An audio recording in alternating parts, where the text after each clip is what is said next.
We are back, broadcasting live from the Hesselson studio.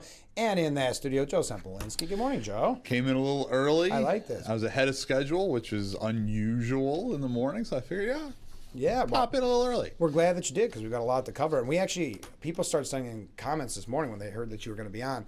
Here's one. Mr. Joe Sempolinski, I appreciate all the work that you do for Steuben County. Thank you from Steuben County's residents. Well, I'm a proud, lifelong resident of Steuben County, New York. I've lived in Steuben County my entire life, and that's where I'm raising my kids. And Steuben County is, I don't want to say it's the best county because I represent two other counties so as you well. Be careful. But I will say there's only one county where I live. Let's put it that way.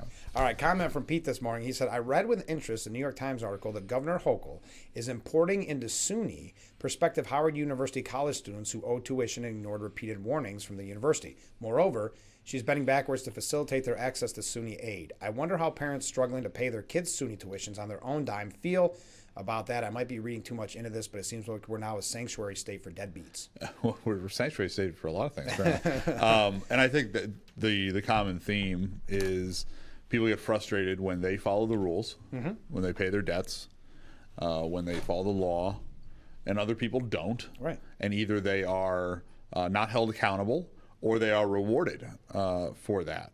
And don't get me wrong, I'm not somebody that is draconian. I'm not somebody that doesn't believe in second chances. I'm not anything like that. I'm just saying your average citizen, they go about their business. They try to do what's right. They try to follow the rules. They try to pay their debts, what they owe. And when other people when there's systematic other things going on, regardless of the policy space, people get frustrated, and I think rightfully so.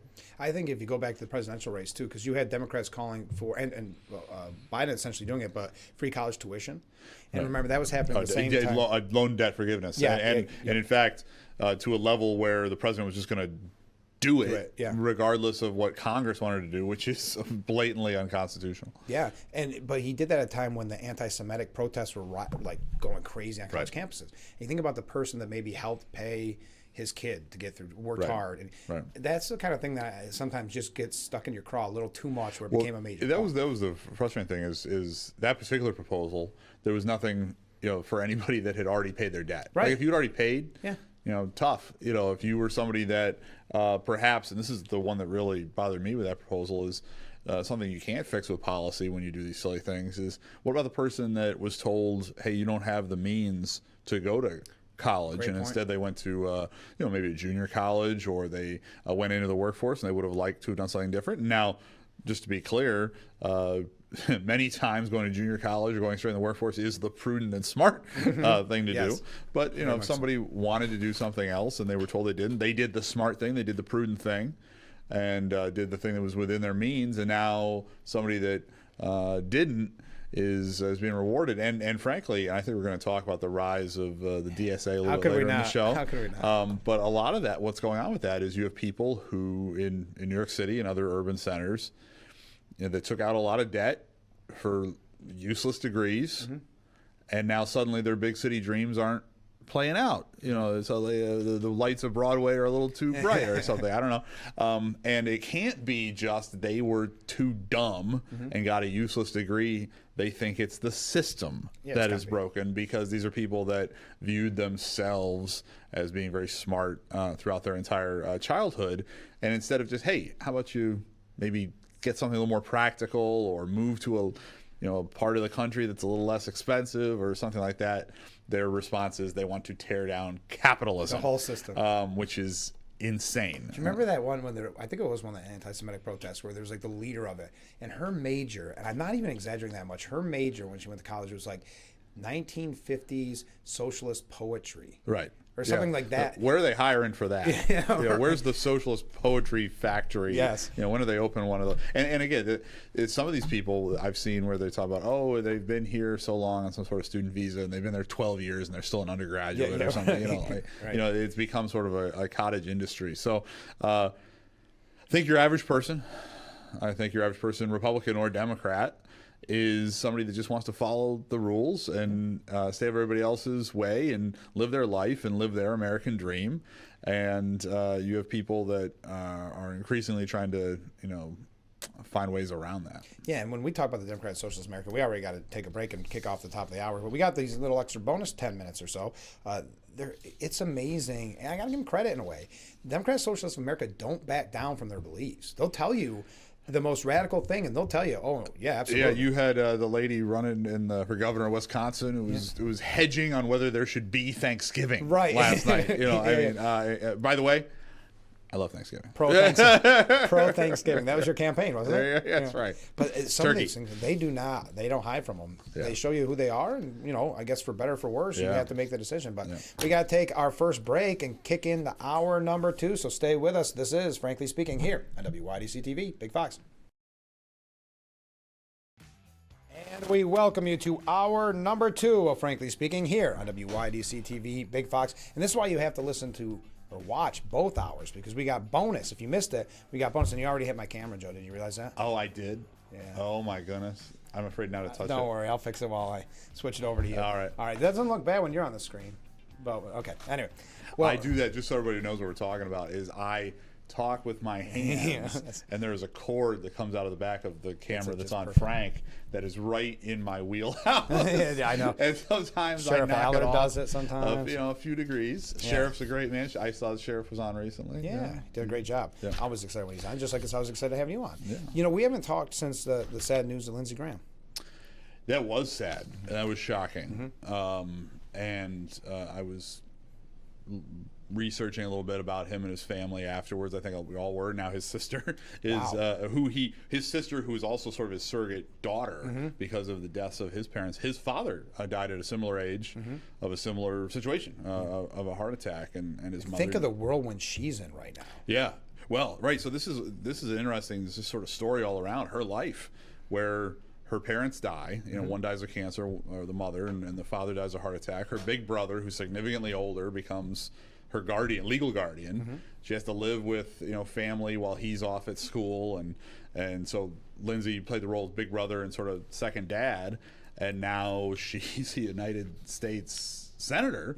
The president's already endorsed her because the late Senator Graham was due to be up for election this year, and so there's an election in South Carolina for a full term, and there'll be a process for that. But did you think she was going to run for the full term? That surprised me. I mean, it was, the whole thing was so shocking. Where literally he's due to be on national TV the next day, and I saw some reports where that was why he didn't sort of rush to the hospital. Was I got to power through and be on the show. Don't ever do that. That's for right. This show. If you have Okay? Frankly if anybody has sudden chest pain, deal with it. So if you want to say, my definitive memory of Senator Lindsey Graham, it's the Kavanaugh hearing. Oh, absolutely. I watched that live, and so everybody puts that into context. All of a sudden, all these pretty outlandish accusations come up against Kavanaugh that really have no basis in reality. Remember, we can't even put Kavanaugh in the same room with any of these people. Right. And they had come up with this sort of scheme where the Democrats are teeing off on him, and the Republicans were too scared to directly defend him, and they were deferring their time to a counsel where she was asking questions, and they thought that was more politic. And after about 3-4 rounds of this, it got to what was Senator Graham's term, and he wouldn't do it. Yeah. And he vigorously defended now Justice Kavanaugh. I think saved his nomination. I agree. And I think he was being treated extraordinarily unfairly. I know the president feels the same way, and he has mentioned this too. I have never seen in any sort of legislative hearing the type of, and I've participated in legislative hearings, both federal and state. I've never seen the type of performance that Senator Graham put on as far as doing what he thought was right, and just saying, I'm going to grab this hearing and say and do what's right to save this guy's career and keep him from being destroyed because certain people felt that he was going to be too conservative on the bench. I mean, that was a defining moment in United States Senate history, in United States Supreme Court history, and it took a lot of guts, took a lot of courage, and it took a lot of ability to be able to be as articulate while so emotional a hearing. And I think it solidified a lot of support for Lindsey Graham, because Lindsey Graham had always, everybody knows about Lindsey Graham, but every once in a while there would be something that the Republicans go, what's he doing? You remember? Right, he was sort of a free thinker in the sense that he wasn't one that was immediately going to follow what the feeling of the moment was, which I respect. Yeah. You know, people should stand up for what they believe in, and I don't agree with anyone 100% of the time, but I agree that there are people that disagree with Lindsey on maybe some sort of foreign policy issue or some sort of domestic issue or some other vote he took, and they'll come back, well, the Kavanaugh thing bought him a lot of grace on some of those other things. There's no doubt about it. Another major story, and I guess this is kind of a blast from the past, Dr. Fauci. What do you think of that? Am I supposed to plead the fifth? I think you're supposed to, yes. Yeah. Wow. Boy, Aaron Rodgers went after him yesterday. I saw that on ESPN. Wow. Yeah. I was very disappointed when I heard that was how he handled it. Yeah, you know, if you're gonna run around and be the big man and be Mr. Celebrity, well, you got to pay the piper, and that is, you got to defend your conduct and be held responsible for the decisions that you made. I agree. And the diary oh was my gosh, pretty egregious. It was so bad that I know people even on the show said, are we sure these are real? Did these come out? Right, yeah. And I get the initial. So a couple thoughts on that, because I'll just relay the way I viewed it, and I'm sure it's the way a lot of people out in TV land viewed it, is I was on social media and I saw the excerpts from the diary that Senator Paul put out. And I first thought was, why is this dude even keeping a diary? You know, that was a little odd. And on a government computer. On a government computer. And it's so out of touch, because you got to remember the time, the level of deaths that were occurring. People are freaked out. You know, people are dying. And it's like, oh, yeah, 10,000 people died today. By the way, I got to talk to Barbara Streisand on the phone. I was like, gushing over Jake Tapper. Right. It was almost sociopathic, sort of. You know, maybe worry about the public health crisis that you're supposed to be in charge of, and that's the reason suddenly you're getting some attention, as opposed to the attention itself. Right. You know, the attention comes from the job. The job is first, no matter what your public position is, whether it's legislative, whether it's executive, whether it's bureaucratic, whether it's judicial. Yeah, you have to go on. I'm on TV right now, right? You know, but it's so you can ask me questions about what's going on in the world. It's not because there's something special about me. It's because the people have chosen me to do a job and speak for them. And he lost the thread on that apparently very quickly, with a little bit of attention. And then it became clear that some of the recommendations he was making were not matching what he really knew.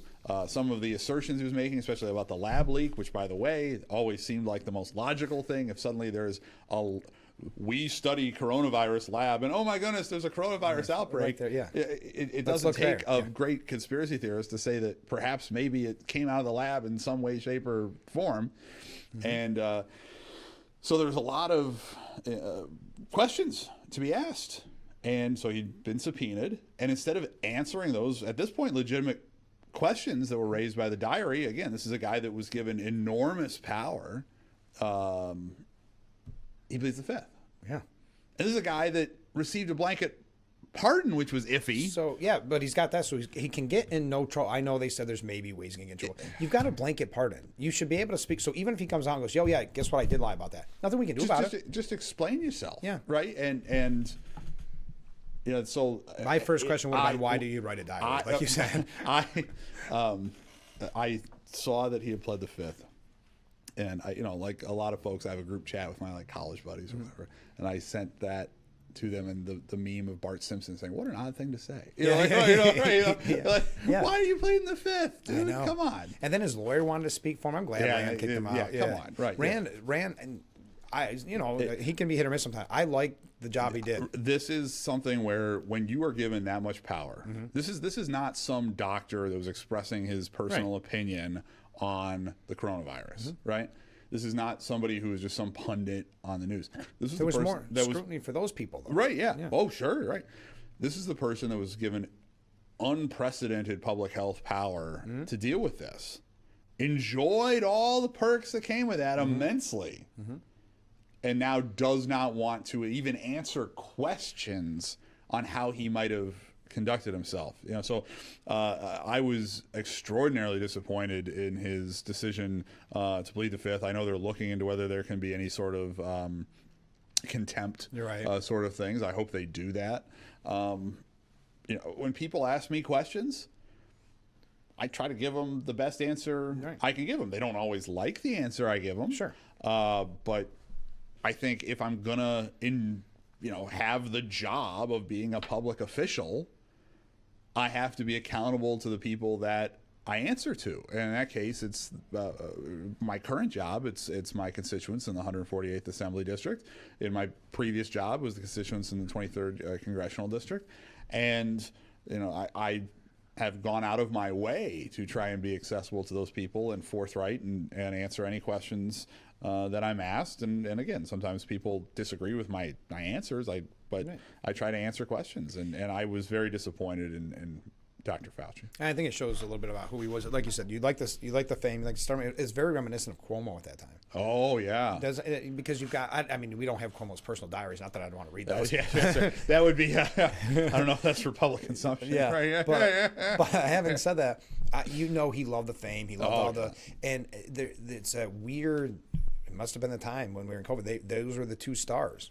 Yeah, and it got weird. It did get weird, because he was on every day with his brother on CNN. Do you remember they wanted him to replace Biden for president? Remember, there's that smaller talk for a while because Biden was running. Remember, and everybody's like, he's still old. Yeah, there was talk about him maybe being a running mate. I remember too, and meanwhile, he's making the worst decisions imaginable. We have a virus that really only kills old people. Let's put all the patients in the nursing homes. Yep, open up nursing. And I give credit to you, because at the time there was very few people in media that were willing to criticize Cuomo. And this is when you had the radio show. Yeah. And I was a regular guest on the previous iteration of this fine program. And we discussed that a lot, how out of line the governor was at the peak of his power. There's a lot of people that were criticizing him later. There's plenty to work with. But you were one of the ones that was willing to discuss it while it was going on. And that's because it really was announced in Steuben, right? Wasn't it where that was the first where I want to say it was the county was saying, what are we doing? And I started to see like local officials in Steuben getting quoted in the New York Post. I'm going, this is big. I would have criticized Cuomo anyway. I didn't need that little urge. Well, that was sort of a way of life for us. But having said that, that was a huge story. And I think when we talk about the scandals of Cuomo, we don't have to relitigate this. That should be right near the top. Oh, my goodness. I mean, you're talking about thousands of people who were dead. And because of things that should have been obvious. I mean, again, this is a disease that is dramatically more serious the more elderly you are. So why don't you just isolate those people? Seems like a no-brainer. And let the kids go to school. Right? Right. All right, we got to take a short break. Then we're going to talk about the rise of the DSA. So get your questions in for Joe, and we'll be right back with Frankly Speaking after this.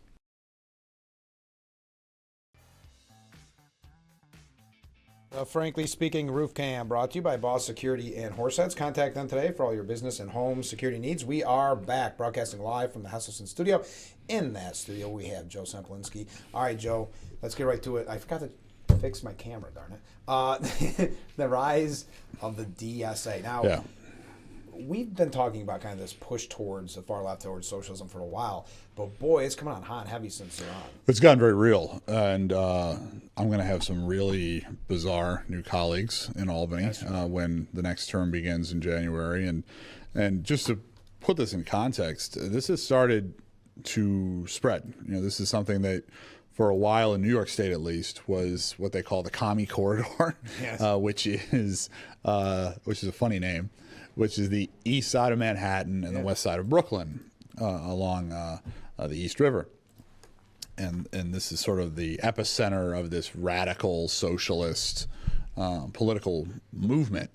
And a lot of the people that were able to win seats over the last 6 years or so came from there, one of whom is now the mayor of New York City, former Assemblyman, now Mayor Zohran Mamdani, who, a lot of these folks were, they're taking out Democrats Got it? Okay. He's fixing the camera. Oh, I forgot that you were That's right. Reaching across the camera.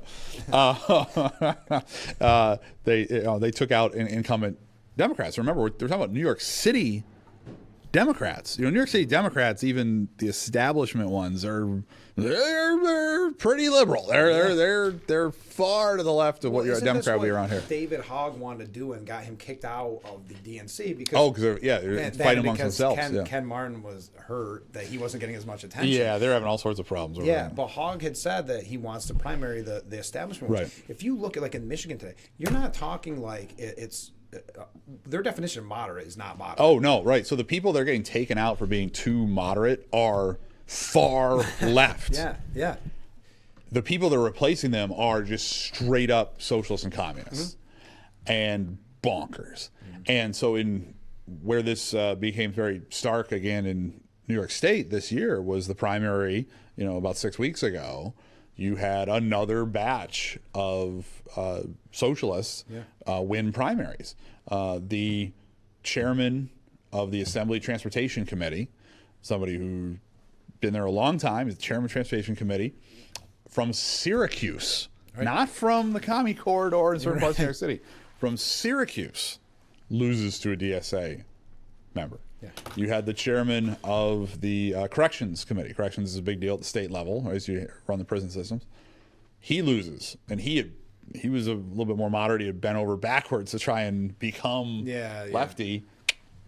Yeah. He's gone, and this is a guy. He had only been there. He'd been there several terms, but his father had held the seat. He was one of these generational politicians. Yeah. And so you had, I believe it was 6 of them. 6 incumbents lose. There may have been one that didn't lose to a DSA, but 6 incumbents lose their primaries. And then we had open seats around the state where, for instance, in Buffalo, there was an open seat for the state assembly. DSA member wins that open seat. So we're going to have a DSA member and probably from Syracuse. We'll see if they are able to win the general election. We're sort of, because it's so far to the left, we're hoping maybe there may be a chance of the Republican to win that seat because of the opening that's come up. But you're having people that are throughout the state.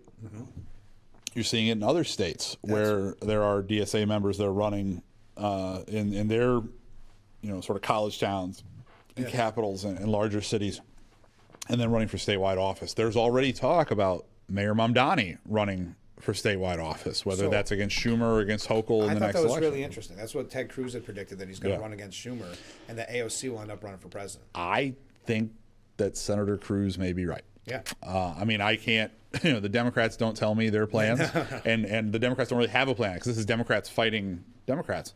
But if I was to guess, I would concur with Senator Cruz's guess. I think AOC will attempt to run for president.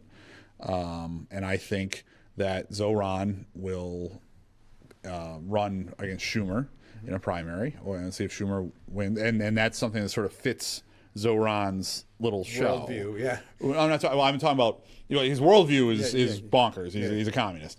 But his, you got to remember, Zoran is not a workhorse. Zoran is a show horse.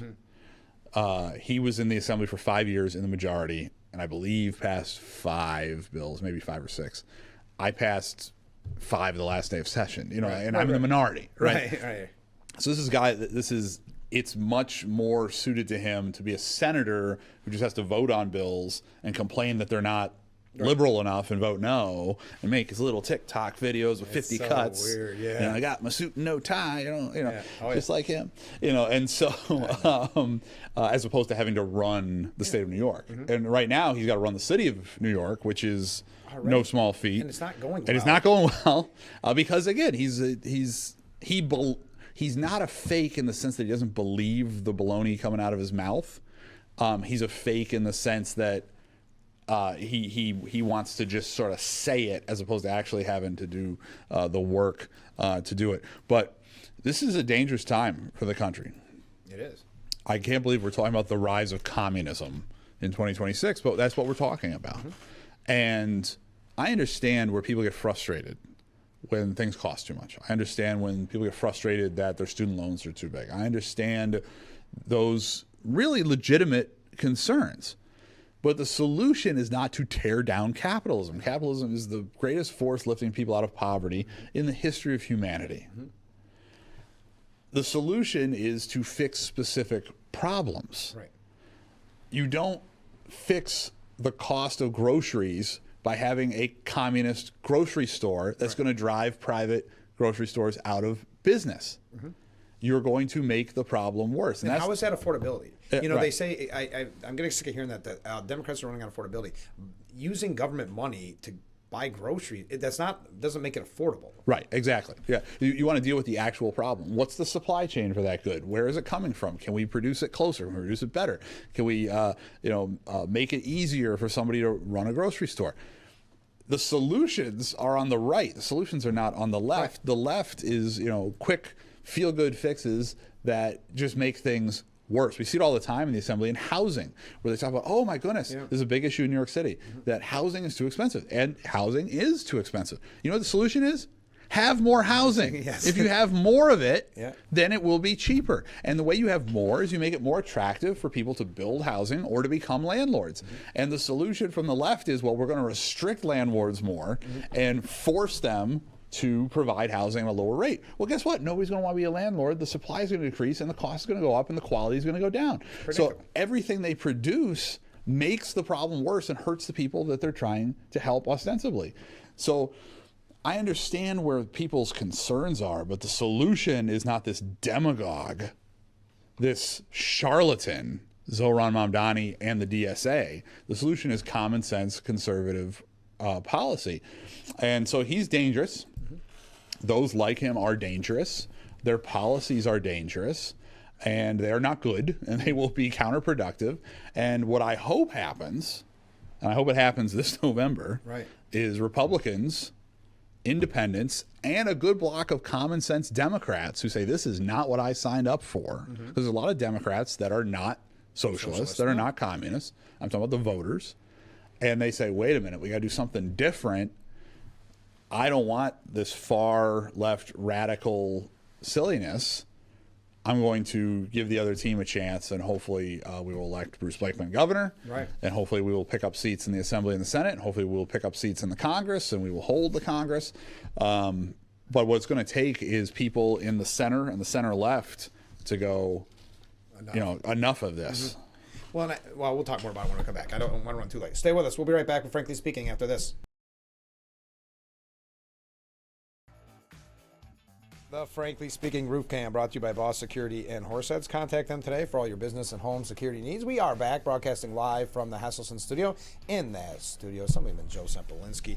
All right, Joe, we got a lot of comments from viewers. Right. Mark was asking, anything coming from Nick's bill that addresses stock trading for politicians? You heard anything? Because I know that they was making its moves. Yeah, I hope so. I would say, I'll tell you my position on the issue.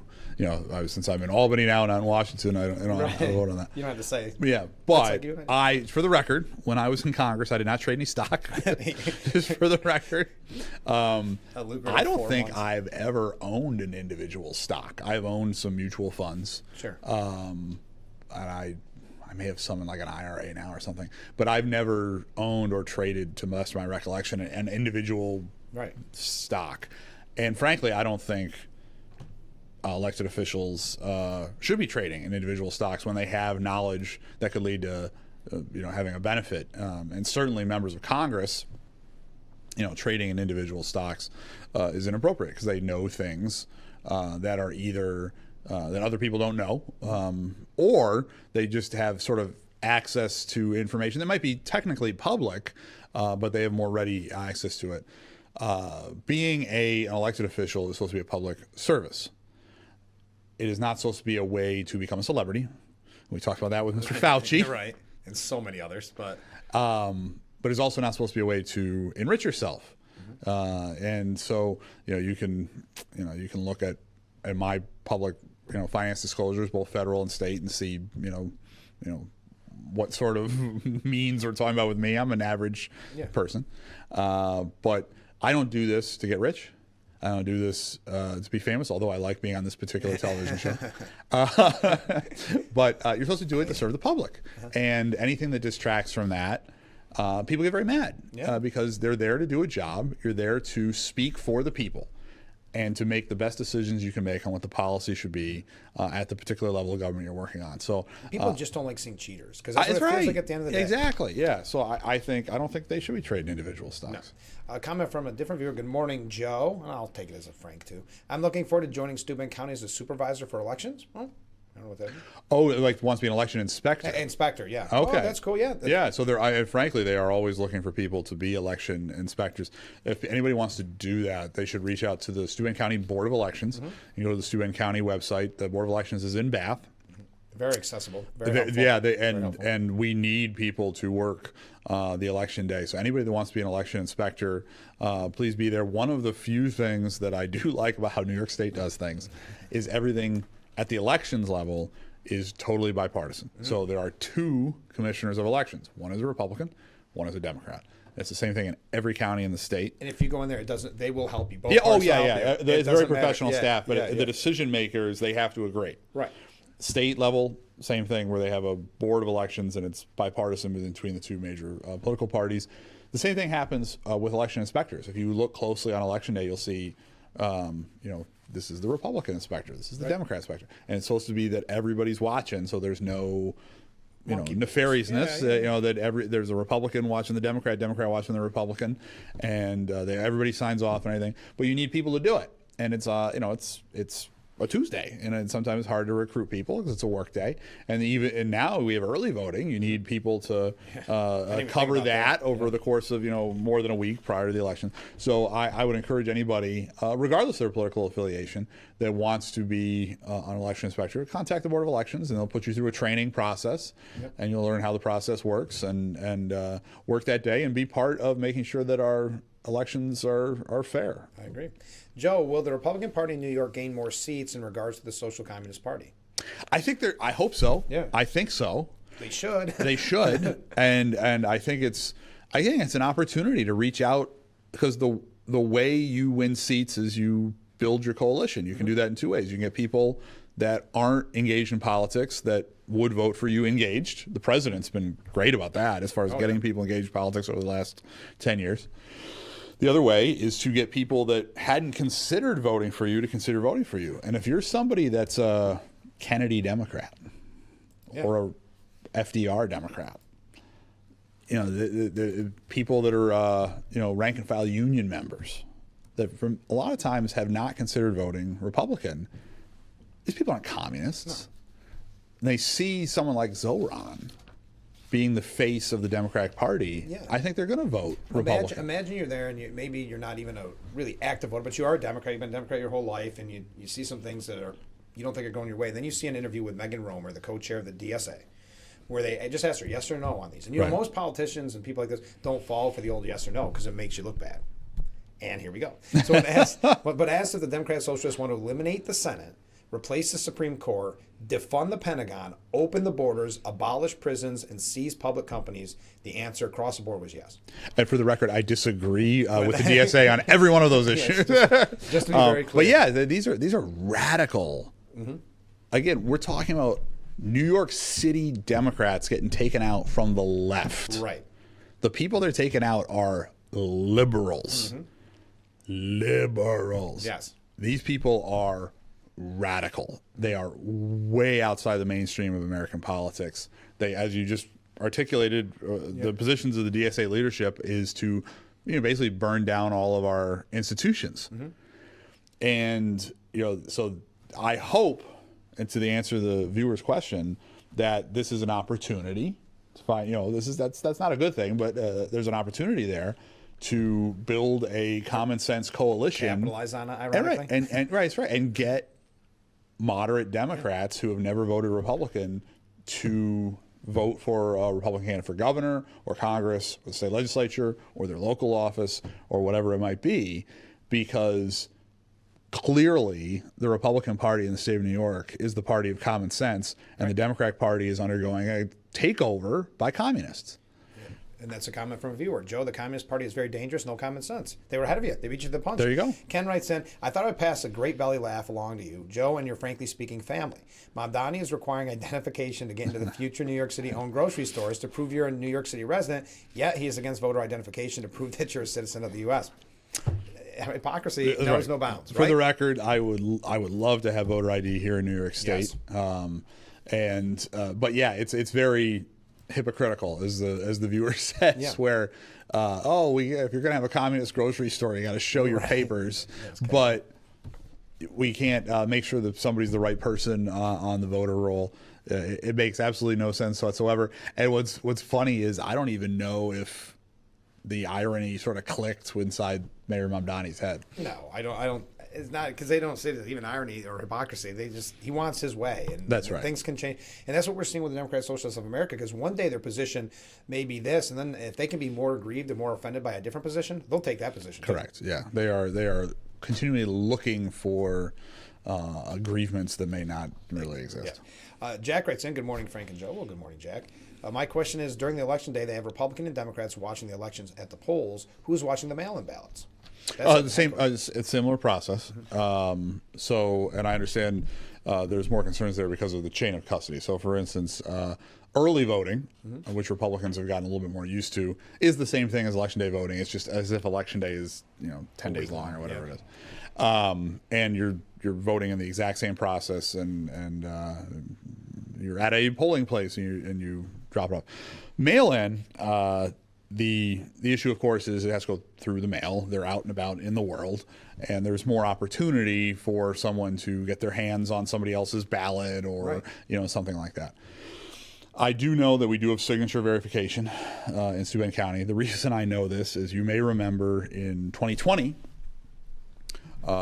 we had a lot of mail-in ballots. I think everybody remembers that. That applied in Steuben County as well. And we had a state Senate race. Senator Romero won, but it was sort of just close enough that the Democrat wanted to, sort of look at all the ballots. So I had to sit there in Bath personally for like 2 days, all day, and we went through all the mail-in ballots before they were opened. And a Republican had signed off on the signature, match the voter, and the Democrat had signed off the signature, match the voter, and we opened them and all these things. It wasn't the most pleasant process in the world. Then I can't speak for the process in any other county. I'm the party chairman in Steuben, but it is handled with a similar bipartisan configuration in Bath when those things come in. Now I understand where the concern comes from because what happened in between when it went out, when it came back in, when it's not under the custody of the Board of Elections. I would say that certainly there's more opportunity there for problematic things. And personally, the way I vote, since we've gone this way, is I vote early if my schedule allows.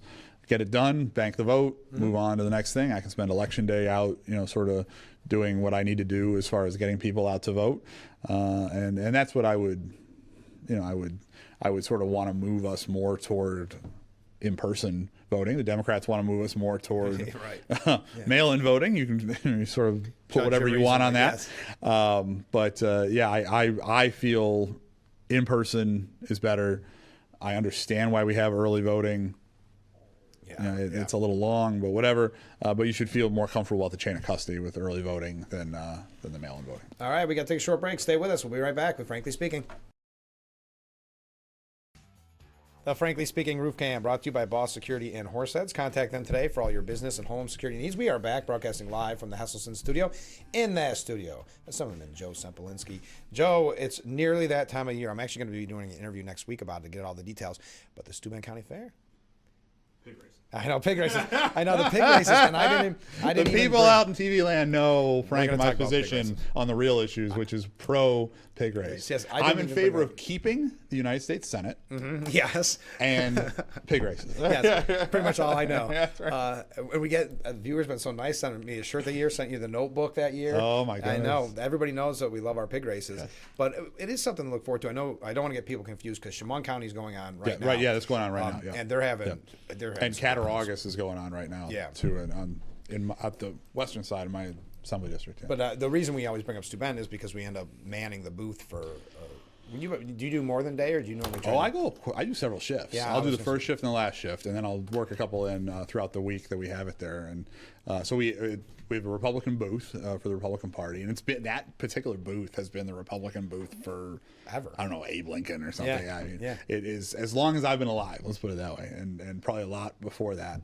And we'll have so you'll know which candidates are running this year. We'll have some Blakeman signs there, and people can register to vote. We'll have some voter registration forms and that sort of thing. So it's a great way to remind people of the elections that are going to be coming up in November, and it's just fun. I enjoy working at the fair. Sometimes I bring my wife and my kids, and they work a shift with me too. And it's county fairs in the assembly district that I am blessed to represent are still a really big deal. Allegheny, Cattaraugus, and Steuben, they're all great fairs. Allegheny's has already happened. That was 2 weeks ago. Cattaraugus is going on right now, as is Chemung. Chemung's a great fair too. Yeah. I've been to Chemung many times.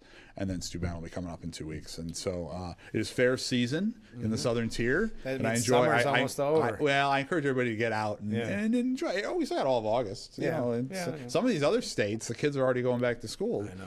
At least in New York, we still got the month of August. Fair. And the fair technically kicks off the 17th, but it's more the 18th, 23rd. We're going to find out about it more next week. But again, not to confuse, Chemung's going on now, and Steuben. But we always have fun. It's nice to talk with people too, just about the local politics. Because a lot of times they know a lot about the local races. People, I find, since the fair is in Bath, people like Phil. It comes up, they'll hear I'm an assemblyman, but then they want to talk about Palmisano because they like Palmisano because his office is in Bath, and he represents physically where the fair is, so people will come in, express their opinion about the president, or about the Congress, or about the state legislature, and I find I really hear what people think, at least. And not just in Bath. The fair is in Bath, but you get people from all over Steuben County. You get people from Chemung County and Allegheny County, and similarly to the Chemung Fair, you get people from Steuben that go to the Chemung Fair in Schuyler and Tioga. So it's a good chance to also see just a cross section of the community, and you have people of every walk of life that will go to these fairs and enjoy themselves and spend time with their kids and watch a pig run around on a track, pig race, and get some root told you, beer. Was it last year that I went with some friends and their kid got called? I never got called as a pig rooter. Did you ever get called? No, I didn't. I did have one fun incident where this was I think 3 years ago, I was working the booth, and I'm like, I gotta go. The horn goes off. So I go out there and I watch, and there's this gentleman, a little bit older than me watching, and I recognize him. It was one of our state Supreme Court judges. That's funny. and we're just two public officials that hanging out and want to watch the pigs run around. That's it. We went on the weekend, because normally I do like a weekday, and it's not that crowded, but I still watch it. Weekend, that's like going to a NASCAR race. People love it, especially the night one. People get real into it. Yeah. All right, we got a lot more comments coming in. Keep them coming in. We got to take another short break, and we'll read them when we return. Stay with us.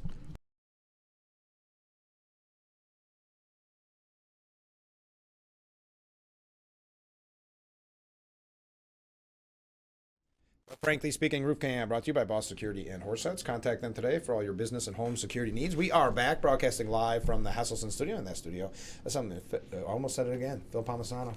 Almost, we did that the one time, yeah. Because we were talking about the Phil fair and the fair. Yeah, okay, everybody loves Phil. We all know. All right, some comments from viewers. Joe, thank you for your common sense attitude towards politics. God bless you. Isn't that nice? Oh, thank you, and bless you as well. Thank you very much. Lynn writes, "Good morning, Frank and Joe." Well, good morning. I wonder if it would be wise for Board of Election officials to physically go to, say, nursing homes to obtain the votes from the elderly to assure who is voting, not facility staff or other family members. That'd be tough. Boy, that'd be tough, though. Logistically, there may be some trickiness there, but what they're referring to is they're what are called permanent absentees. Mm-hmm. And so these are the first absentee ballots that go out right when the ballot's printed, usually like early October, mid-October. And these are people that are infirm. Mm-hmm. That they've just submitted to the Board of Elections. I'm never going to be able. I am physically ill. I am never going to be able to come in. Please, just every election, just send me the ballot right off the ballot. Yep. And it tends to be the elderly or the disabled, and they get their ballots. In theory, there are other people that may have requested them earlier, but they're in that first batch that go out, and that is the biggest batch. And so those are the ballots that are out there the longest, because they are released first. And so I understand where the concerns come from. Logistically, we'd have to figure out what you would do, but that is the batch of people that the viewer is referring to as the permanent absentee list. Sergeant Dave writes, and good morning, Sergeant Dave. Question is, if all the big money people move out of New York, which they are, Yeah. who pays the bill? Is it the federal government stuck with this? And we just keep getting... No. You do. It is you and me and Frank and all these other people. And that is part of the problem that we have. And there was discussion, if you remember, the last gubernatorial election, the two places in the country where the Republicans did really well 4 years ago were New York and Florida. And I remember someone commenting the votes that Lee Zeldin needed to be governor were in Florida because there were New Yorkers that had gone down there. And I think there's some degree of truth to that. And these policies have a negative feedback issue where you drive enough people out and you make the programs so attractive that people that want to get on those programs move in, that eventually it just doesn't sustain itself. And so when a socialist talks to you about, they just want to tax millionaires and billionaires, there aren't enough millionaires and billionaires to pay for what they want to do. They're going to tax everyone. And I don't foresee a scenario where Donald Trump bails out Zohran Mamdani or Donald Trump bails out Kathy Hochul. Those two budgets, the city and state budgets, have to balance, and somebody's going to pay for it. And there's two ways to deal with that. You could just cut spending and spend less, or freeze what you're spending or something like that, or you have to tax more. And you're going to tax deeper and deeper into the middle class. And there ain't no such thing as a free lunch. Exactly. Let's put it that way. Ken writes in, apparently Mamdani listens to Frankly Speaking. I took an opportunity during your last commercial break to run the garbage out to the street, and while driving down, I heard Fox News reporting that Mamdani released a statement saying that there will be no type of identification required for accessing New York City-owned grocery stores. Just to confirm, the only time I listen to another show is when I can't listen to Frankly Speaking. And the most informative talk show in this galaxy, especially when Joe is your guest. I appreciate that. Yeah, look at that. Hey, how's Blakeman doing? Bruce is getting around. Yeah. He's doing well. All reports from his internal polling are the race is tightening. He's released, there have been polled, I think they were released not by the Blakeman campaign, but by one of the PACs affiliated with promoting the Blakeman campaign that had it in the mid single digits. I think there were two of those at this point. I know that he's had polling in the single digits internal to his campaign as well. And so it looks like the race is tightening. So it's extremely important because the single simplest way to deal with this DSA issue, to deal with the Mamdani issue, is to elect a Republican governor. And make sure they have enough state legislators that they can uphold the governor's veto. The governor is immensely powerful. The mayor is the mayor of New York City, very famous, very prominent, but it's still a local elected official, and everything that they want to do, most of it has to go through Albany. And so if you are worried about all these things we've talked about on the show, the simplest way to deal with it is to elect Bruce Blakeman the next governor and produce balance. And produce, again, a divided government where the Republicans have a real control over one of the branches of government. Have you been getting, I know this happens around this time of year, and I think we had people wanting me to ask you next time you're on about signs. What's the sign? They have gotten the signs out a little earlier than other campaigns this year. We don't have huge amounts, but there are some that are available. So if people want to go to, and I've had some people already do this, go to my Facebook page and send me a DM or something. We can get you something. Again, we don't have enormous amounts, but we have them. Previous gubernatorial races, I'd be saying they haven't been printed yet. First week of August, they have been. It's just we got to make sure that we get enough to get them out. Good. All right, we got to take our last break. So get your last second comments in. We'll be right back.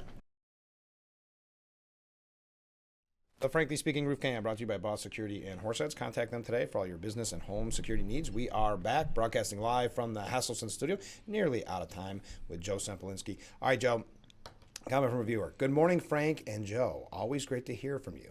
Meaning you. Thank you. Thanks for watching. Anything going on? Because I know most stuff doesn't kick off until around Labor Day, but what's going on at the local level? So locally, let's see who has opponents. State locally, Senator O'Mara has an opponent.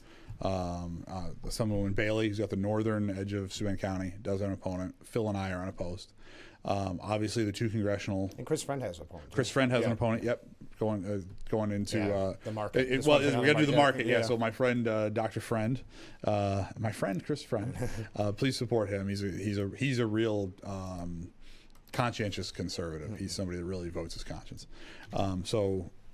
Assemblyman Friend, Assemblyman Bailey have opponents. Senator O'Mara, the 2 congressional folks have opponents. So those will, from a local standpoint, those will be the highlighted races. Obviously, the statewide ticket is going to override sort of all of that. We did have a bunch of interesting, we had to deal with this about a week and a half ago.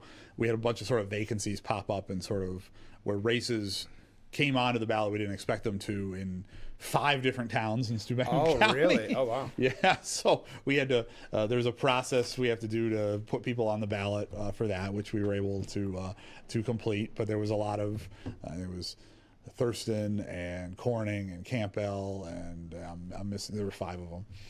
And so we had to do Howard and Poultney, and we had to do a bunch of those things. So there'll be sort of scattered town and local offices. I would say the most prominent town one where there's going to be a D versus R contest is there'll be 2 town board seats that will now be open, and there'll be Democrat versus Republican in the town of Corning. Oh, interesting. Yeah, so that would be, as far as county and town, that'll be the most prominent D versus R general election will be the town of Corning. So if you're somebody who is a Republican or an independent in the town of Corning, and you're going out to vote for Bruce Blakeman and Nick Langworthy and Tom O'Mara and Phil Palmisano, please remember to also vote for the town of Corning town candidates on the Republican line. Perfect. We're just about out of time, so we'll end on this note, Joe. Good morning, gentlemen. Great show. Thank you, Joe. And then they felt bad and ... and Frank. And Frank. I got the text later. Yeah, it's in the name's in the title of the show. It's okay. Yeah. I know that you meant no ill will. So, but it sounds like everything's going good. Yeah, things are going to kick off here pretty soon.